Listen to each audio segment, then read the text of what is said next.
Does it ever feel like you're a marketing professional just speaking into the void?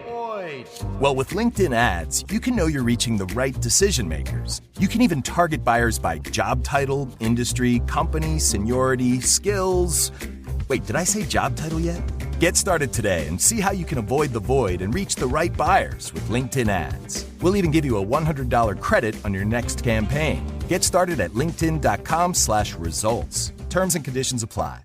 I used to think buying foundation online was impossible. How am I supposed to find my shade when I can't even get it right in store? Then I discovered Il Maquillage. I took their AI-powered quiz to find my custom match, and wow, this foundation is literally my skin in a bottle. The undertone and coverage are spot on. It's so neutral and weightless. I can't even tell I'm wearing makeup. Plus, with Try Before You Buy, you can try your full size at home for 14 days. Take the Power Match quiz now at ilmaquillage.com/quiz. ILMAKIAGE.com/quiz.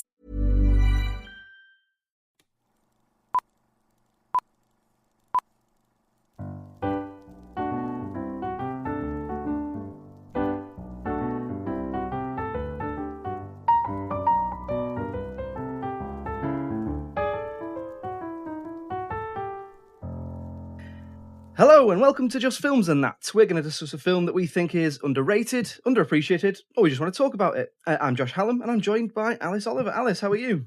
I'm brilliant as always, Josh. How about yourself? Yeah, I'm very well, thank you. I'm excited because today we are joined by another brilliant guest. He's a writer, he's a comedian, he's an all-round legend. Nathan Caton, how are you? How's it going, man? I've never been described as a legend before, though. Well, right? It's like, so is it me or someone else? Anyone? Yes, and introducing. PhD Hunter. Oh, Well, anyone who's willing to give it the time to come on this is a legend in my eyes. How are you, Nathan? You okay? Yeah, man, I'm cool. Chilling, it is what it is.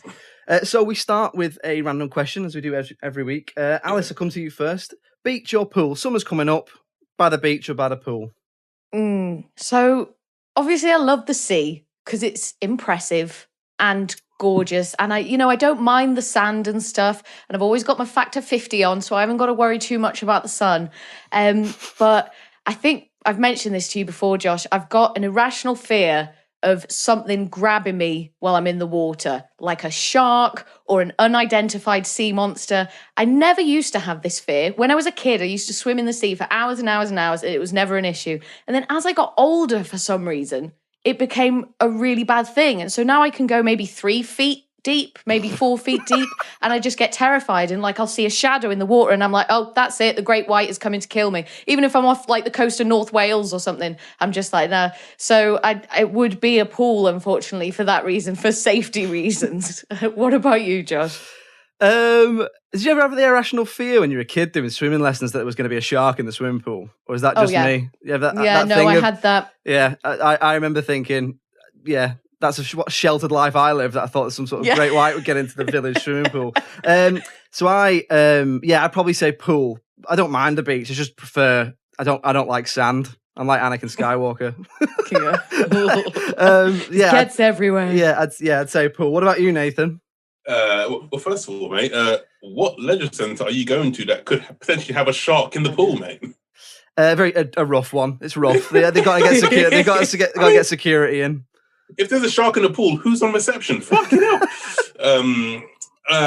What wristbands the shark got on? What time does it have to get out? There's all sorts of admin questions there, isn't there? Has it had swimming trunks or not? Okay. Can I ask a question in order to answer my question? Go ahead. Am I swimming or just chilling? Chilling. Holiday chilling. Oh, well then. Shit, that's hard. I'm gonna say no, pool. I'll stick with pool. I was gonna say beach because then that means I'm like somewhere like in the Caribbean or something like that. That's true. Where that is true. On the beach with a rum punch. That's the life. But I like swimming. Like I'm a proper fish. You know what I mean? Like as you said, you got to feel something grabbing you. I'm the kind of person who likes to go swim down to the bottom, swim behind people and grab them and watch them scream and panic. That's me. You're the guy like in Jaws with the fin on his back. Yeah. Okay. I'm the wind-up merchant in the water. Oh no, I couldn't cope with that. That would drive me absolutely mad. Is Nathan what you're actually scared of, Alice?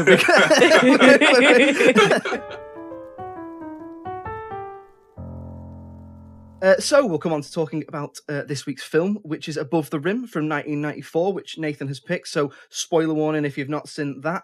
To give you a little bit of background on the film, a little bit of a synopsis, it's basically about a young basketball prodigy called Kyle, played by Dwayne Martin.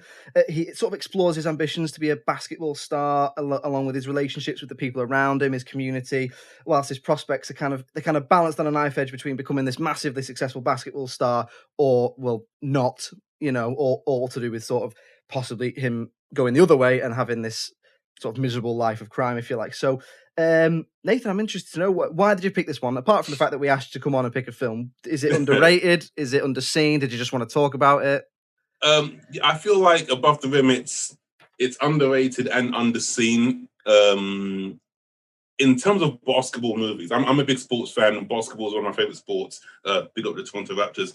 I'm a big basketball buff, but whenever you talk about basketball movies, or whenever I talk about basketball movies to people, the same movies come up: Space Jam, Coach Carter, White Men Can't Jump. Those kind of movies. I'm like, what about Above the Rim? I'm like, I haven't seen that. It's like, Above the Rim was like one of the original basketball movies for like my generation. I just feel like it hasn't been seen enough by people, especially basketball fans that might not have seen it. And it's a great film. I remember watching it, I don't know, when I was maybe 10, when I should have been watching it with my mum, of all people. I don't know why she was letting me watch that, but she did. And just explores, like what so many young people go through, in terms of they've got their dream, whether it be basketball or something else, but then it could always go the other way, as it could have done in Above the Rim with Carl. He could have been gone to college, play ball on a full scholarship, but you could end up in a life of crime, in gangs and doing all sorts. So I feel like it's relatable to people, and it's just a great movie, and also the character of Leon, Freddie Shepherd. I like his character as well. How he's the guy who he's kind of like, he's lived through what Carl lived through now, and he's trying to like, no, don't make the same mistakes. You got a talent, go down this path, kind of thing. So yeah, I don't. It's just a movie that caught me when I was young, and it's just stuck with me. Okay, Alice, I'm interested to know, had you seen this one before? I hadn't seen it, no, and I hadn't heard of it, and I wasn't 100% sure what it was going to be about. So I'm not really familiar with basketball at all. So I wasn't sure. When I heard Above the Rim, my brain immediately went to like Pacific Rim, and I was like, oh, is this like a spiritual successor of Pacific Rim? Is this what we're going to see? But no, all about basketball. But I really enjoyed it. And just going off what Nathan said then, Shep was actually my favourite character. I thought he had a lot of really great layers to him, and what I really liked about him was how all the other characters responded to him. So with Kyle and with Tupac's character Birdie, they would like make fun of him a lot, or like sort of talk down to him in a way, but then you could tell like by their body language and by what they were doing that they were desperate for his respect as well. So it was kind of like, it just really sort of pegged him as like the kind of mature, almost fatherly figure sort of to the rest of the characters. And then all the ladies loved him as well. So you got Kyle's mum, who was obviously really keen, and that lady in the diner as well, who was like, oh, I think you need a home cooked meal instead of coming here all the time. I was like, oh, the ladies love Shep. But no, yeah, he was a real highlight for me.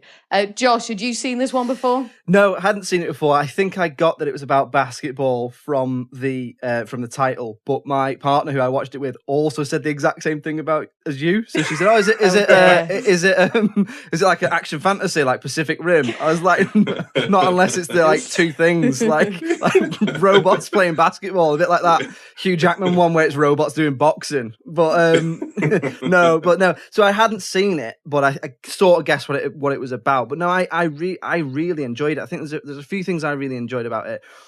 The sort of three main ones were the performances. the script, and I really loved the way they shot basketball. So I'm not a massive basketball fan, but I know for a fact that pretty much all sport is really hard to film in sense of making it for a film, for a narrative film. If you look at, like, that's why there's so many sort of really bad football films where it's quite clear that, none of the actors know how to play football and things like that. And especially a sport like basketball, which is so end to end, it's so quick and so kinetic. It must be an absolute nightmare to film. But I thought this got it down to a T really well. But to come back to what you were saying, Al, about Shep, he was also one of my favorite characters, but I really liked the difference between Shep and Kyle. So you've got Dwayne Martin, who plays Kyle, and he's just really angry and really passionate, very high energy, quite sort of authentic. And then you've got Shep, who is this really sort of cool, very level-headed, softly spoken guy. And that dynamic, I think, really drives the film forward and really makes it work very well. And then you've got loads of other good performances as well. Marlon Wayans, I thought, was I mean, obviously Marlon Wayans has gone on to, of all the people in this, with the exception of course the late Tupac, he's gone on to be this massive star, and he brings a really good sort of comedic turn, a bit of levity to the film, and despite the fact that his character actually, when you think about it, is probably quite tragic.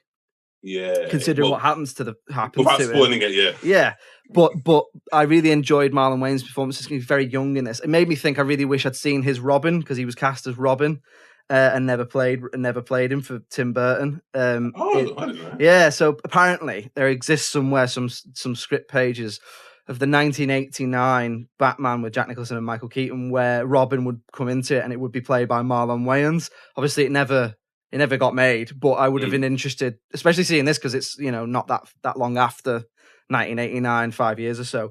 So I thought he was really good. I thought the Tonya Pinkins, who played the mum, was incredible, despite the fact that she's only like 3 years older than the guy who plays her son. But like, she is so, like, you just absolutely would not fuck with her in this film. She's she's intimidating. that bit where she slaps him, it makes you go, oh, yeah. Even I felt that pain. She's definitely an authoritative figure in that film. And then of course Tupac's in it, who I've never seen him act before. I know he's done a couple of films, but I thought he was really good in it. So Tupac can act, man. I've seen a few of his films, and people forget that because he's known for his rapping and he's such a great rapper. People forget that he can act as well.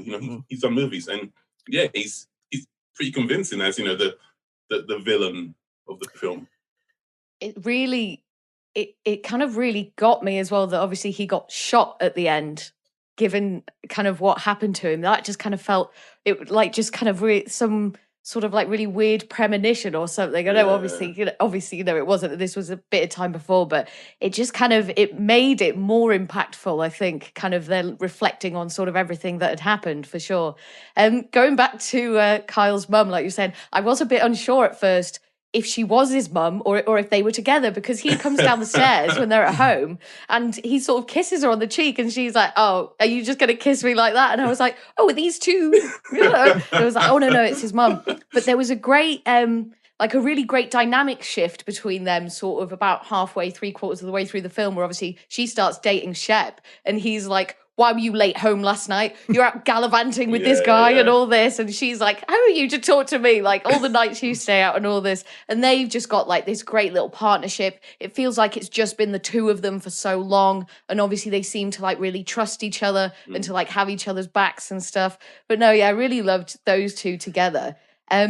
It was really cheesy, wasn't it? I think at times, the film, but it was just brilliant. The cheesiest moment for me, and one of the moments that I just loved, was at the very end, where obviously they're playing and they need one more player because one of the guys goes down, and Shep just turns up and he's like, "Put me in, coach." I was like, "That's just brilliant," because I thought in my head, and I think he is, but Shep is quite a bit older than the other guys, right? Who are playing. Yeah. I just thought that was so funny, but really brilliantly cheesy. I thought I liked that though. Like that bit, it is cheesy because that's the sort of thing that when a film is parodying a film like this, "Put me in, coach," that is exactly the line sort of thing that they use. Like, but I still it didn't take anything away from it for me. I still enjoyed it. It is very convenient though how he just happened to be there at that moment when they needed one extra player. I was like, oh yeah, of course you were there, Chef. But it still makes the movie. You know what I mean? That moment where, and when he turns up and Birdie's like, you can see the fear. It's like, oh shit, he knows what's coming. And yeah, it's just Well, their relationship I really enjoy. So the Birdie and Shep. So one of the things I really enjoyed about the film was that the script sort of drip feeds you information. So you come into this world where this community exists, and there's the school, and there's gangs, and there's the main characters and all that sort of stuff. And it goes along, and it's not till about halfway through, maybe slightly before that you even know that Birdie and Shep are brothers. But I like that. I like that there's that slow reveal. I quite like the way it draws you in, and then their relationship is about, the fact they've drifted apart, and one of them's gone one way and one of them's gone the other way, and it's almost like it gets to the point where he essentially isn't bothered if his brother dies or not. But I quite enjoyed the way the script dealt with their relationship, and I enjoyed the sort of exploration between like this, like I said earlier, the knife edge of, you could go one way, you could be this big basketball star, you could have a life of crime. It's quite interesting how balanced that is and how close-knit almost this community is, because it seems to take place on a sort of, one block, and everyone seems to know everyone. They all know the homeless guy. They all know him because they've all essentially been to this one school.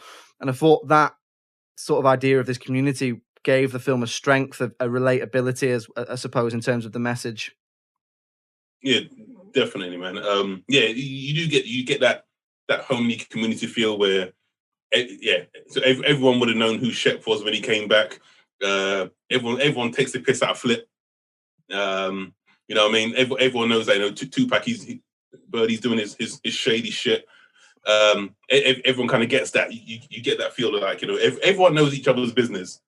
But then I guess that kind of like makes it even more, because when Birdie does come back, when Shepherd does come back at the end, when he says put me in, I think it's when he comes back.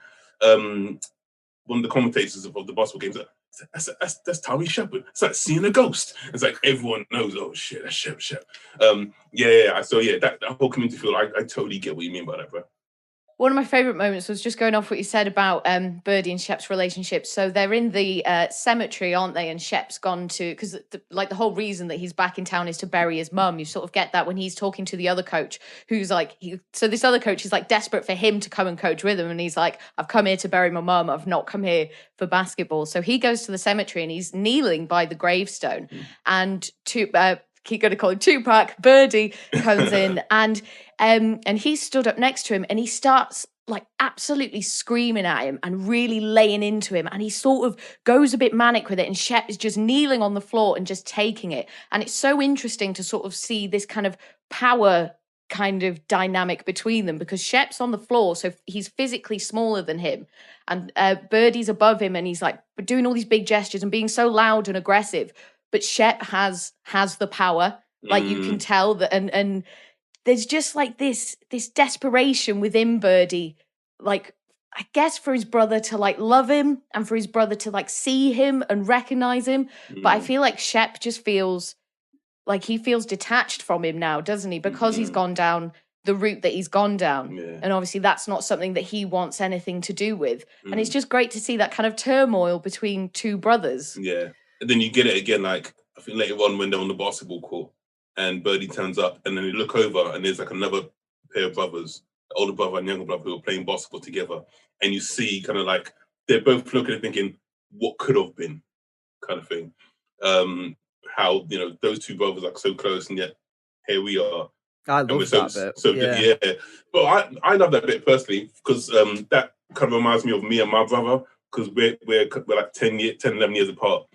And we've grown up quite close to each other.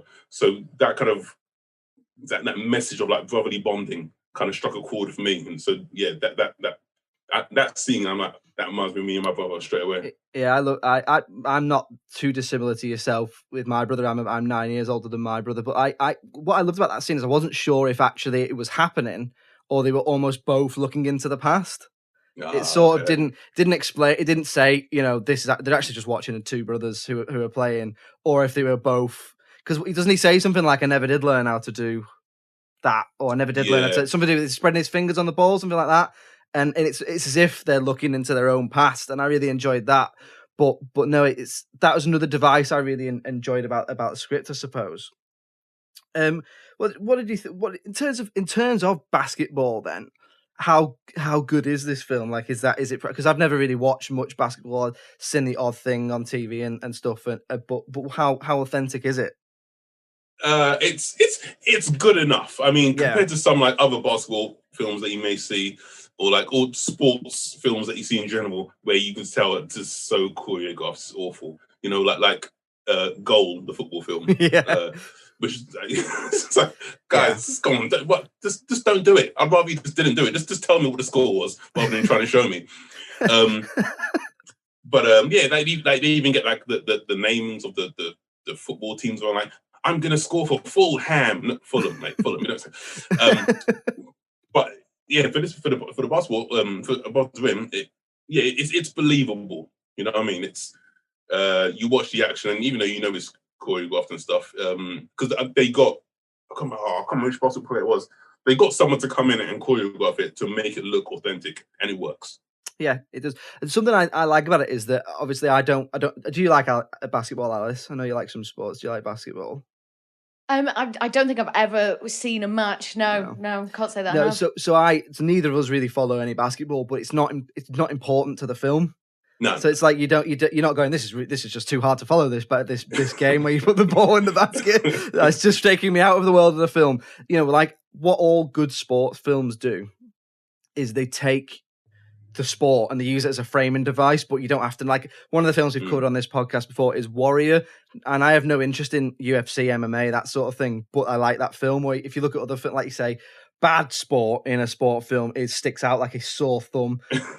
But if you look at this, or like I said, Warrior, or some boxing films, or something like, I don't know, Field of Dreams, or something like that, it's not important. What's important is this is the function by which I can become successful. Yeah, exactly. You know, and that's what I really like about it. Because it doesn't matter if you could take out the basketball and put it and replace it with something else. It's the same framework. You've got one path that you can go down, which is success, and then you've got the other path which will lead you down a tricky road.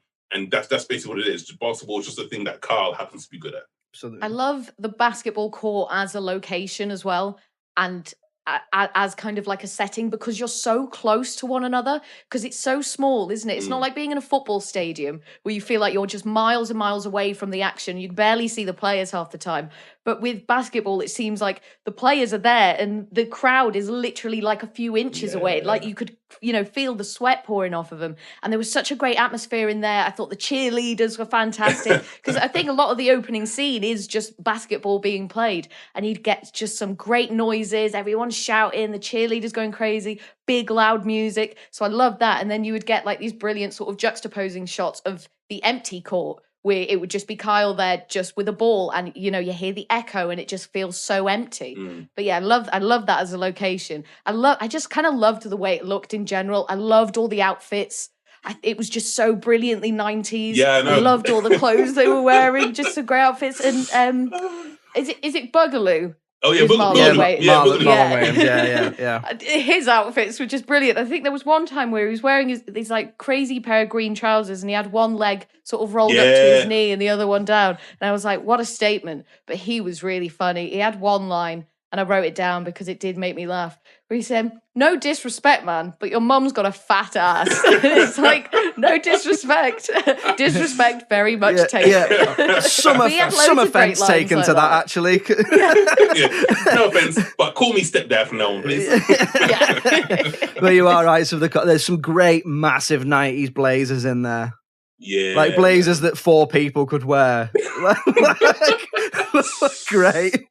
Yeah, and just bright colours, there's one point where Boogaloo's wearing I think it's on the day of the big tournament, he turns up in a massive bright gold tracksuit, sunglasses, bandana. It's like, that's so 90s.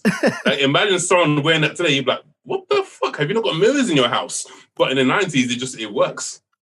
Yeah, along with like some great slow jams in the background, some great 90s R&B in there as well. Oh, the soundtrack was brilliant. Literally every song, I was just dancing on the sofa. I was like, this is brilliant. I love a good soundtrack. It can really Loads make or of break sports a film. films have good soundtracks, don't they? Even crap sports films have good soundtracks.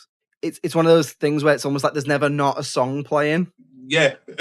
Like whether that be a 90s R&B or whether it just be the score in general, but you don't notice it in the sense that, you know, you can really notice when music is poorly used. But in this, it just suits the whole feel of the film for me.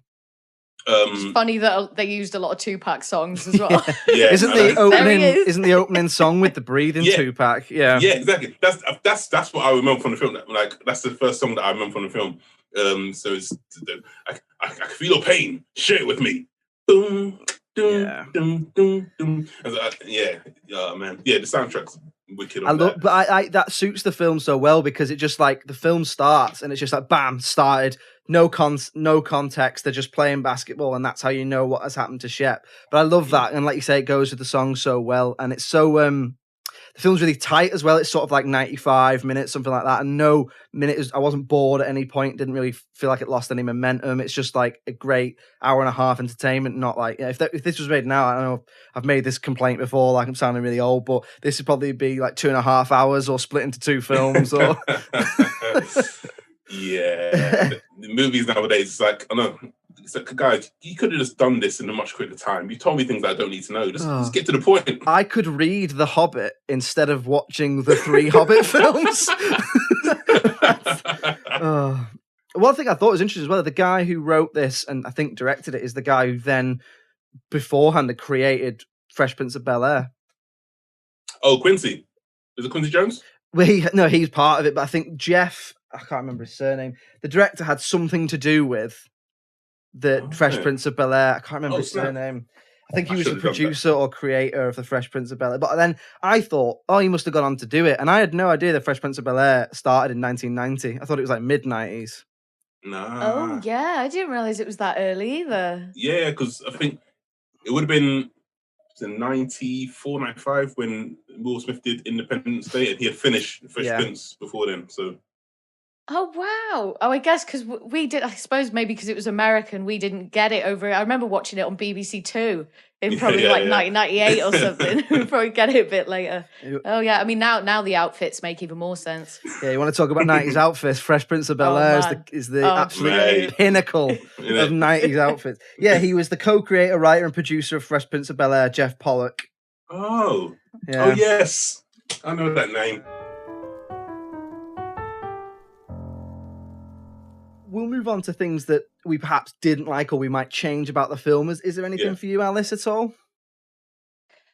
The only thing that I would maybe say that I didn't like was there was a few moments where you did just get like an information dump, where it was just kind of like, this is who I am, this is why I'm here, and this is what I'm doing. It happened a couple of times. The first time I think was with Kyle and his mum, that time where he comes downstairs and they're in the kitchen and he just gives you all the information you need about the college he's applying to, you know, why he wants to go there, what will happen if he doesn't go there, what his mum thinks of him going there, how he's been getting on at school. Like, it's just like, here's all the info you need. Same with Shep, and he's just like the moment I said before where he's just like, I'm in town to bury my mum, not play basketball. And it's like, there was a few moments like that. And it happened a lot with Shep, I think because most of the time he was quite stoic and sort of quite mysterious. So then you'd get these moments where he was just like, no, here's exactly how I'm feeling, here's exactly what I'm doing, here's exactly what I'm thinking, sort of thing. So there's a few moments like that, but I mean, apart from that, no, not really. I thought the script was tight. I thought, Josh, like you said, the performances were there.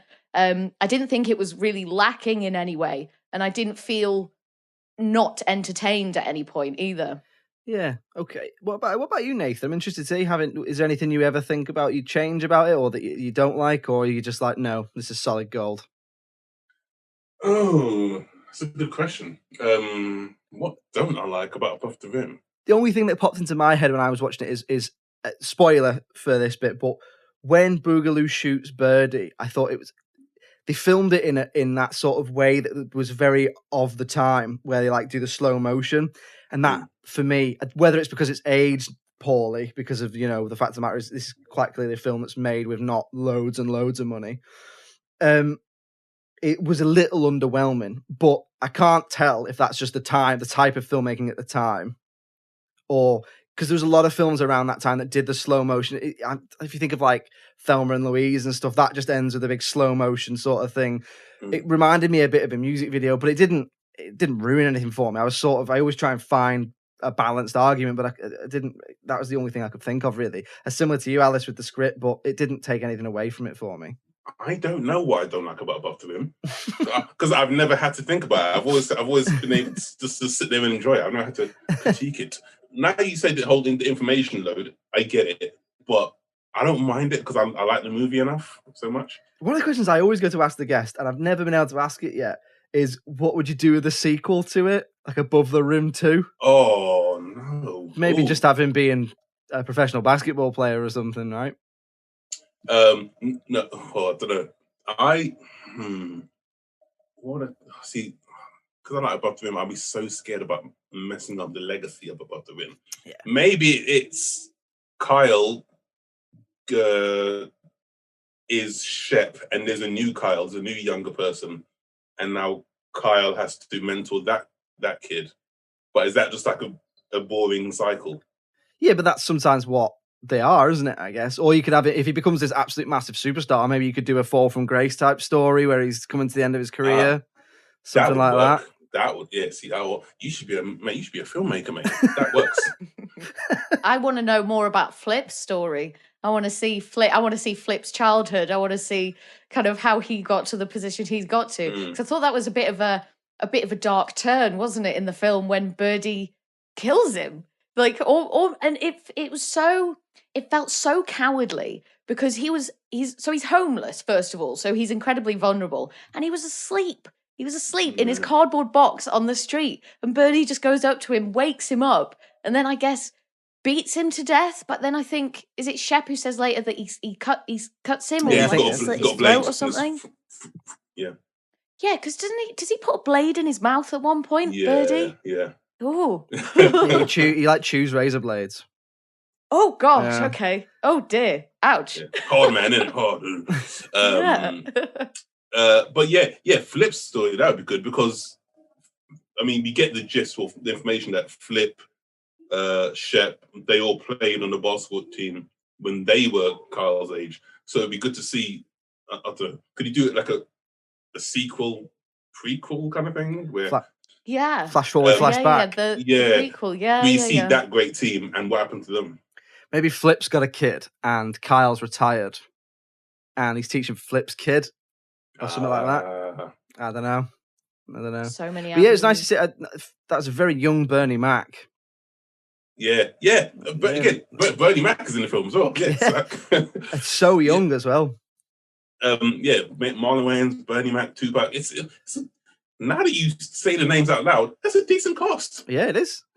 So has Tupac been in a few other films? Yeah, Tupac's been in Poetic Justice and Juice. I could have picked Juice actually. That's a good movie as well. It's similar kind of thing about kids who kind of go along the wrong path and kind of choose which way they're going to go in. See, that's interesting. I didn't realize that he was an actor as well. Tupac. Yeah, Tupac can act, man. Was he an actor first? I think he maybe started rapping just before, but he went to a school of art, so he's always been. He's always had levels and dimensions to him, other than just music. I think I read somewhere when I was reading about the film that some of the end scene with the basketball tournament, he's not actually in. It's a body double because he was either on tour or he was doing something else. So yeah, it's like there's a lot of shots of the back of his head, and it's just another guy walking away.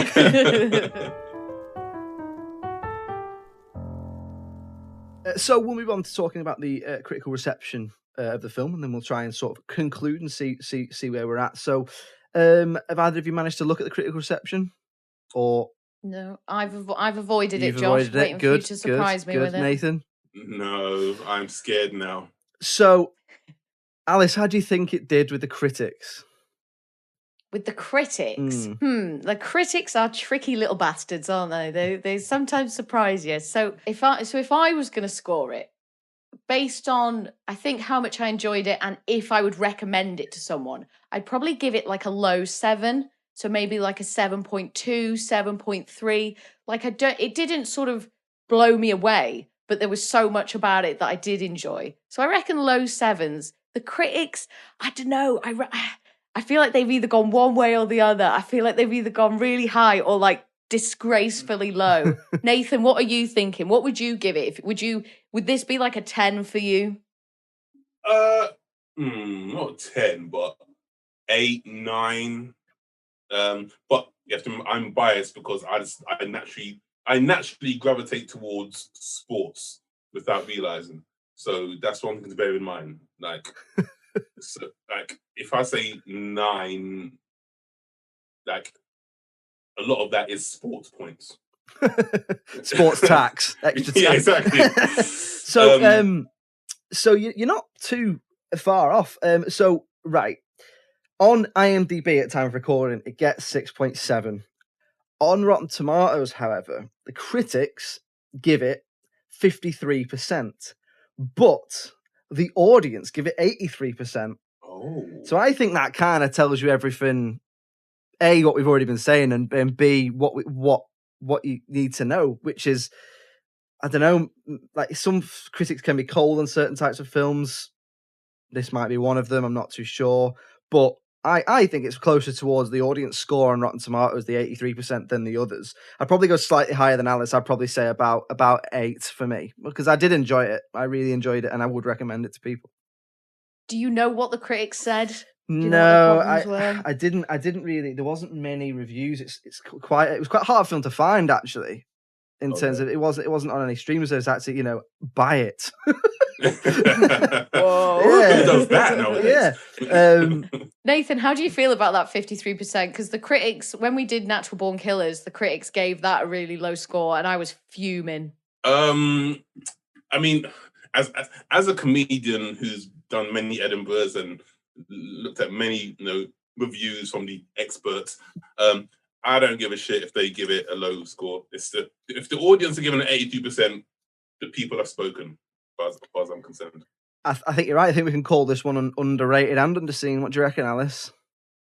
Yeah, definitely. I would definitely say underseen. And like you say, I mean, I hadn't seen it, but also it was difficult to find. So I imagine that there's a lot of people who aren't seeing it who would probably really like it as well.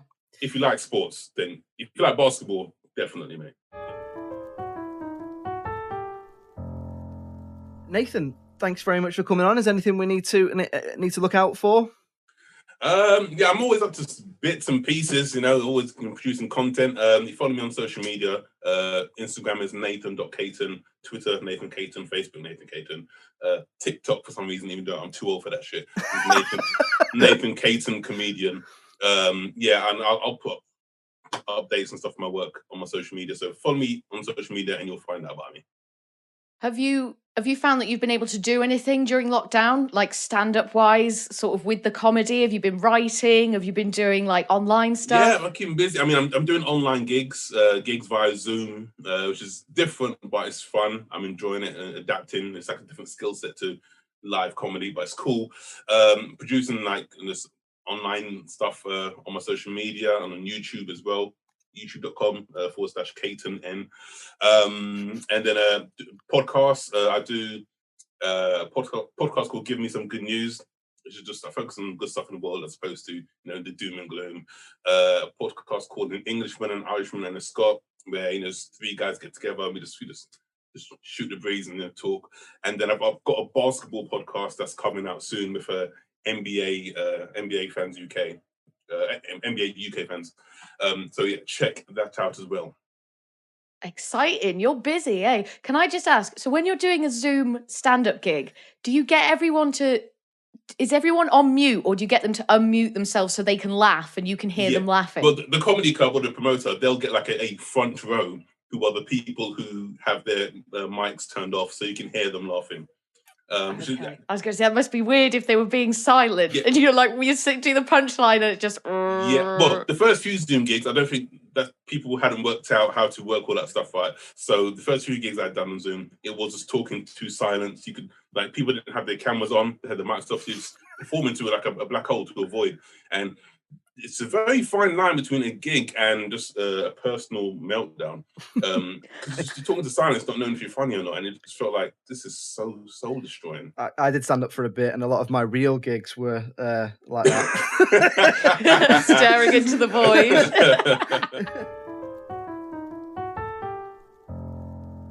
So there we go, another one for the underrated pile above the rim. Do check it out, and massive thanks to Nathan for coming on. It was an absolute pleasure to have him on, and we will make sure that when this goes out, we point in the direction of all of his content, and hopefully in the coming months, the world will start to get back to normal, and Nathan can go back to doing his job.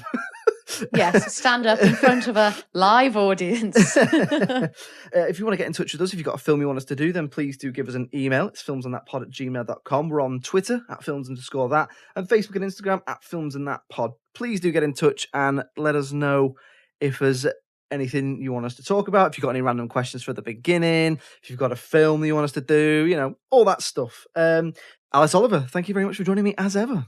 Thank you very much, Josh. Pleasure as always. It's goodbye from me. Cheerio. Bye.